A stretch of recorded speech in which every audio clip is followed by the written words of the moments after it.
Poems don't write themselves. And so I've got to call out a few inspirations and a few people who helped me with this. First, I really want to call out son Sam, who doesn't know, but he will in a minute, that there was a lot of inspiration from a conversation he and I had recently that led to this. I want to thank Javier, who is just always an example to me. And I am personally strongly impacted by leaders, Latino leaders in particular, because representation matters. And as this little Colombian girl will tell you, it matters for me, which means I also want to celebrate my big brother, Carlos Moreno, for all he has been for me as well. And then I have to thank Donnie Dali, who for the last few days has been helping me edit and analyze and look at the poem. And he even was up with me at midnight his time to be able to rehearse with me last night. So Donique, thank you. Yeah, here we go. So I spent 15 years in a classroom convinced I would never lead a school. Man, I'm no fool. Teaching kids every day, that was my fuel. I thought that leadership would just be sycophantic. You'd have to be small-minded, pedantic. There was nothing romantic in taking on that job. But then I realized that money goes where mouths are. I couldn't just ride that boxcar. I had to be willing to decide its direction. All of my objections to test scores and learning only happening indoors and desks neatly lined up on shiny floors, those ideas are dinosaurs, but that meant that I had to make that change. That's the choice leaders make. We exchange daily interactions to work for the big picture of it all. And it's a guttural call answered by those of us willing to own the pitfalls. We want to impact and affect once and for all. We want to see paths diverge and futures emerge brighter. There's magical encouragement in the eyes of kids who show up every day regardless, who need the safe spaces and relationships. We know their names and their stories, and we don't just put them in categories. No, we claim new territories when we see the need. We identify trends and pat backs, track data that tells us where to improve, refuse to accept the way things have always been, or boil humans down to numbers. We use critical eyes, celebrate the highs, and we revise. That is, we did until the Ides. It was March 13th. Okay, almost the Ides, but I didn't see the betrayal coming either. 2 weeks tops.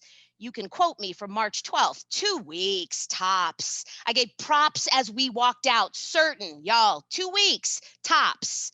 Halls emptied not by release bells, but by pandemic bombshells. And now 9 months later, Christmas bells, but we're all locked in these COVID cells. Now I'm leading in my living room, eyes crossed from too much Zoom, worried about kids entombed in corners, trying to figure out how to live outside of the womb we built around them. I never realized how much schools insulate poverty.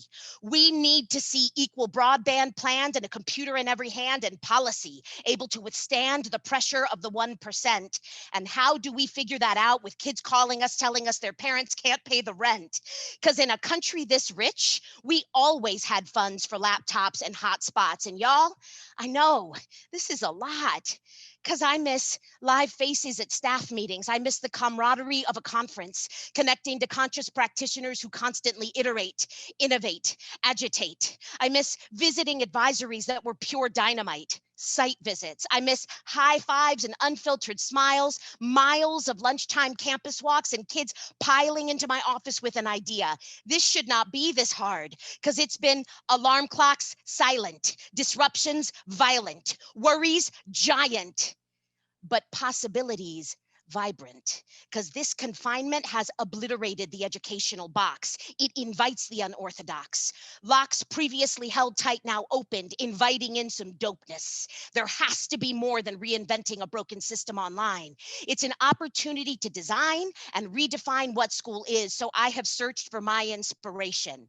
The Bronx River in a car trunk and a mobile science station, puzzle pieces conversations for soul leadership affirmation, books with brothers and black male elevation, stories with sisters formation, cause we slay. Culture built with the precision of a tailor and fellow leaders who refuse the option of failure. But I still have one question burning. Y'all, if what we do is real world learning and the real world is now only their four walls, what credits should they be earning for determining the skills they grow? This isn't the time to focus on more content to know. Maybe it's time to celebrate their individual growth. Are they making bread dough?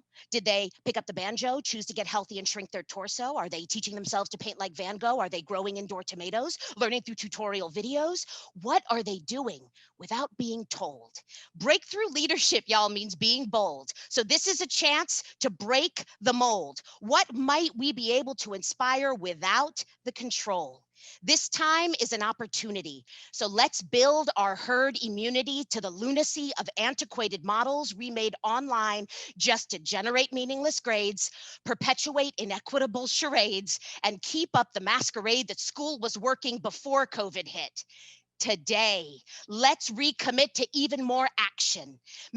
We may be a fraction of the educational world, but this big picture faction is 25 years deep.